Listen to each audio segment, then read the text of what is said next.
नियोजित विकास की राजनीति। 12th क्लास पॉलिटिकल साइंस जो हमारा सेकंड बुक है उसका चैप्टर नंबर है 3। और ये जो चैप्टर है पूरी तरीके से आज़ादी के बाद विकास की जो भी योजनाएं भारत ने अपनाई थी उसका वर्णन करता है। तो देखिए, आपको पता है कि अंग्रेज जब हमें आज़ादी देकर गए थे तो आज़ादी के साथ बहुत सारी समस्याएं भी देकर गए थे। देश का विभाजन करवा के गए, वो है ना, हमारी अर्थव्यवस्था को तहस नहस करके गए थे। हमारी अर्थव्यवस्था की बहुत ही बुरी हालत थी। अब जब भारत आज़ाद हुआ तो भारत के जो नेता लोग थे उनको पता था कि भाई विकास हमें करना है, विकास तो करना ही है, जाहिर सी बात है ना। और विकास ऐसे करना है जिससे कि सभी को फायदा हो। ऐसा नहीं कि कुछ अमीर लोग और ज़्यादा अमीर हो जाए और गरीब हो जाए।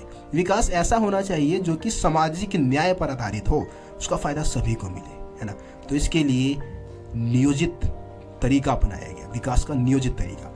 ये नियोजन का अर्थ क्या होता है, नियोजित विकास का अर्थ क्या है? देखिए, नियोजित विकास का अर्थ है कि जो हमारे पास उपलब्ध साधन है उसका हम श्रेष्ठतम प्रयोग करें और ऐसा प्रयोग करें जिससे कि भविष्य में हम क्या करें, अपने देश का विकास कर सके, समृद्धि को बढ़ावा दे सके, है ना, आर्थिक विकास को तेज कर सके, रोजगार के साधन उपलब्ध कर सके। इसी को हम क्या बोलते हैं, नियोजित विकास बोलते हैं। यानी कि नियोजित तरीके से अपने संसाधनों का इस्तेमाल करके देश को आगे बढ़ाना, देश का विकास करना। ठीक है। तो आज़ादी के बाद जो विकास का जो पैमाना था वो पश्चिमी देशों को माना जाता था, क्योंकि विकास की जो प्रक्रिया थी, औद्योगिकरण की जो प्रक्रिया थी, वो पश्चिमी देशों में सबसे पहले शुरू हुई थी, है ना। ब्रिटेन से सबसे पहले औद्योगिक क्रांति की शुरुआत हुई थी। तो विकास का पैमाना कहीं ना कहीं पश्चिमी देशों को माना जाता था। और विकास का मतलब ये था कि आप पश्चिमी देशों की नकल करें, है ना। देखो, जब भारत आज़ाद हुआ तो उस समय विकास के 2 मॉडल भारत के सामने थे। अब इन दोनों में से कोई एक मॉडल को भारत को अपनाना था। अब देखिए, विकास के 2 मॉडल में एक तो पूंजीवादी या उदारवादी मॉडल है। इस मॉडल में क्या होता है कि जितने भी देश के संसाधन हैं उसमें निजी लोगों का हक होता है। अर्थव्यवस्था में सरकार का हस्तक्षेप नहीं होगा। पूरी तरीके से अर्थव्यवस्था जो है सरकारी हस्तक्षेप से मुक्त होगा और सारा कुछ प्राइवेट हाथों में होगा।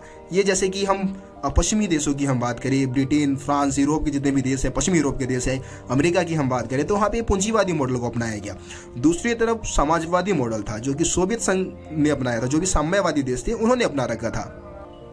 दोस्तों, इस मॉडल की प्रमुख विशेषता क्या थी? देखिए, इस मॉडल जो समाजवादी मॉडल है इसमें क्या होता है कि पूरी अर्थव्यवस्था पे जो है सरकार का नियंत्रण होता है। मतलब क्या बनाना है, कैसे बनाना है, किसके लिए बनाना है, चीज़ों को सारा निर्णय जो है वो सरकार के द्वारा लिया जाता है। तो यहाँ पे क्या है कि सामाजिक कल्याण को महत्व दिया जाता है। दूसरी तरफ पूंजीवादी अर्थव्यवस्था को आप देखेंगे तो वहाँ पे सब लाभ कमाना चाहते हैं, प्रॉफिट चाहिए सबको, है ना। तो भारत ने क्या किया, इन दोनों ही विकास के मॉडल को देखा, लेकिन भारत ने इन दोनों ही विकास के मॉडलों का त्याग कर दिया और भारत ने इन दोनों का मिला जुला एक रूप अपनाया जिसको हम मिश्रित अर्थव्यवस्था बोलते हैं। विकास का मिश्रित मॉडल, जिसमें पूंजीवादी और उदारवादी मॉडल है उसकी विशेषता भी थी और समाजवादी जो मॉडल है उसकी भी विशेषता थी। दोनों का मिक्सचर था ये, इसीलिए हम इसको मिश्रित अर्थव्यवस्था बोलते हैं। तो आप लोग समझ गए होंगे कि भारत ने विकास के जिस मॉडल को अपनाया है वो मिश्रित मॉडल है, जिसमें कुछ चीज़ें तो भाई निजी हाथों में भी होगा, है ना, और कुछ चीज़ें क्या है सरकारी हाथों में भी होगा। दोनों चीज़ों को, मतलब दोनों हाथों में चीज़ों को सौंपा गया था। अब देखिए दोस्तों, विकास करना है तो कोई एक ऐसा संगठन होना चाहिए या कोई ऐसा आयोग होना चाहिए जो विकास के लिए योजनाएं बनाएगी। तो भारत में क्या हुआ, मार्च 1950 में योजना आयोग का गठन किया गया। ठीक है। इसका मुख्य काम क्या था, भारत के विकास के लिए जितनी भी योजनाएं बनानी है वो योजना आयोग ही बनाया करती थी। ठीक है। और इसके जो अध्यक्ष थे वो प्रधानमंत्री माने जाते हैं, यानी कि पहले जो हमारे देश के प्रधानमंत्री थे जवाहरलाल नेहरू, वो योजना आयोग के पहले अध्यक्ष थे। अब देखिए दोस्तों, 1 जनवरी 2015 में क्या हुआ, इस आयोग के नाम को चेंज कर दिया गया है और इसको हम नीति आयोग बोलते हैं। ठीक है। तो ये चीज़ आप याद रखिए, योजना आयोग का नाम अब चेंज कर दिया गया है, इसको हम नीति आयोग बोलते हैं। अब देखिए, भारत जब आज़ाद हुआ था तो विकास का जो मॉडल था वो आपको पता है कि ज़्यादातर नेता जो थे सोवियत संघ के मॉडल से ज़्यादा प्रभावित थे।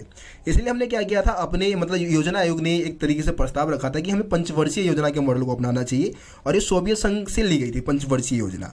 और पंचवर्षीय योजना थी क्या, तो पंचवर्षीय योजना में हम क्या करने वाले थे, हमारे देश के पास जो भी संसाधन मौजूद है उसको हम 5 वर्षों के लिए योजना अनुसार खर्च करने वाले थे।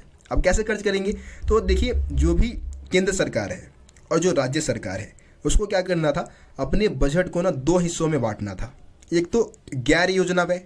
गैर योजना व्यय क्या है, यानी कि जो बिना योजना के अनुसार जिसको खर्च करना है। मान लो कि साल में क्या है, कभी कोई खर्चा हो गया, कोई मतलब आपदा आ गई या कुछ भी हो गया, तो उस समय क्या करना होगा, कुछ पैसे खर्च करने होंगे। तो ये गैर योजना व्यय हो गया, है ना।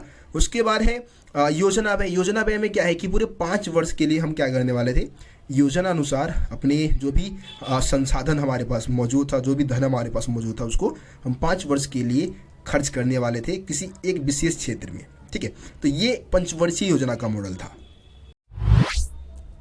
दोस्तों अब हम प्रथम पंचवर्षीय योजना और द्वितीय पंचवर्षीय योजना में क्या प्रमुख अंतर है उसको हम समझने वाले हैं। काफ़ी ज़्यादा इंपॉर्टेंट टॉपिक है, आपके एग्जाम में पूछा जाता है। ठीक है, आसान है। तब सबसे पहले तो हम डेट की बात कर लेते हैं। देखिए, प्रथम पंचवर्षीय योजना जो चलाया गया था 1951 से लेकर 56 के बीच में चलाया गया था। ठीक है, दूसरे पंचवर्षीय योजना की अगर हम डेट की बात करें तो 1956 से लेकर 1961 के बीच में चलाया गया था। अब देखिए, प्रथम पंचवर्षीय योजना का मुख्य उद्देश्य था धीमी गति से विकास करना, है ना, क्योंकि ऐसा माना जाता था कि तेज़ी से चलेंगे ना, तेज़ रफ्तार से चलने का मतलब है नुकसान होगा, अर्थव्यवस्था को काफ़ी ज़्यादा नुकसान उठाना पड़ेगा। इसलिए हमारे जो अर्थशास्त्री थे उन्होंने सोचा कि यार धीमी रफ्तार से चलते हैं। लेकिन दूसरे पंचवर्षीय योजना में ऐसा नहीं था, तेज़ी से भागना था, तेज़ी से अर्थव्यवस्था को आगे बढ़ाना था। ठीक है, प्रथम पंचवर्षीय योजना के जो योजनाकार थे, मतलब जिन्होंने इस योजना का मॉडल तैयार किया था, वो KN राज थे। ठीक है, KN राज नाम था उनका, अर्थशास्त्री थे, विशेषज्ञ कह सकते हैं। ठीक है, इन्होंने योजना का मॉडल तैयार किया था, योजना को तैयार किया।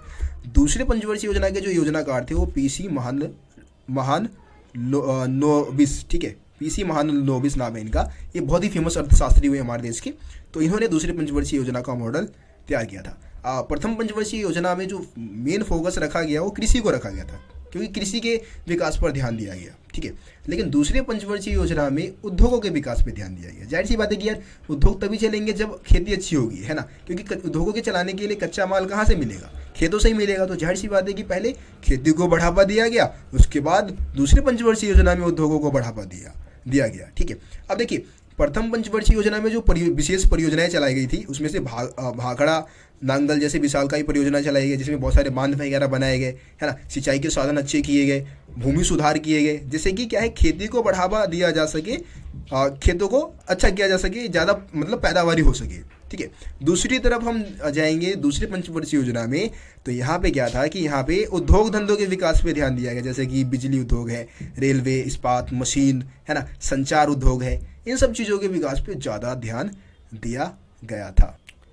तो ये मुख्य अंतर आप प्रथम पंचवर्षीय योजना और द्वितीय पंचवर्षीय योजना में बता सकते हैं। वैसे अलग से सिर्फ प्रथम पंचवर्षीय योजना की विशेषता भी पूछ सकते हैं, या फिर दूसरे पंचवर्षीय योजना की विशेषता भी पूछ सकते हैं। तो आपको पता चल गया है विशेषता दोनों की, आप आसानी से बता सकते हैं। अब देखिए, ये जो चैप्टर है मैं कोशिश करूँगा कि 3 पार्ट में आपको प्रोवाइड कराऊँ। ठीक है, 2 पार्ट में शायद नहीं हो पाएगा, हम 3 पार्ट में इस चैप्टर को समझ लेंगे। फर्स्ट पार्ट की वीडियो थी, उम्मीद करता हूँ आप लोगों को वीडियो पसंद आई होगी। यार पसंद आया तो यार शेयर करो ना, जल्दी से शेयर कर दो अपने दोस्तों को, फटाफट दोस्तों के ग्रुप में डालो।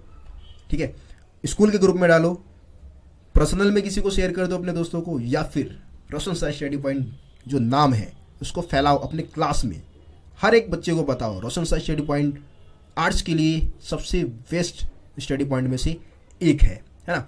तो यार आप लोगों का सपोर्ट रहेगा ना तो और मज़ा आएगा, वीडियो बनाने में, मेहनत करने में भी मज़ा आएगा। अब आप लोग सपोर्ट ही नहीं करोगे तो यार मैं कुछ वीडियो बनाऊंगा, उसके बाद वीडियो बनाना बंद कर दूंगा, क्योंकि मेरे को कोई फ़ायदा नहीं होगा। तो जाहिर सी बात है, तो यार थोड़ा सपोर्ट करें आप लोग। ठीक है, फिर मिलते हैं आप लोगों से यार अगली वीडियो में। आज के लिए इतना ही। जय हिंद, जय भारत।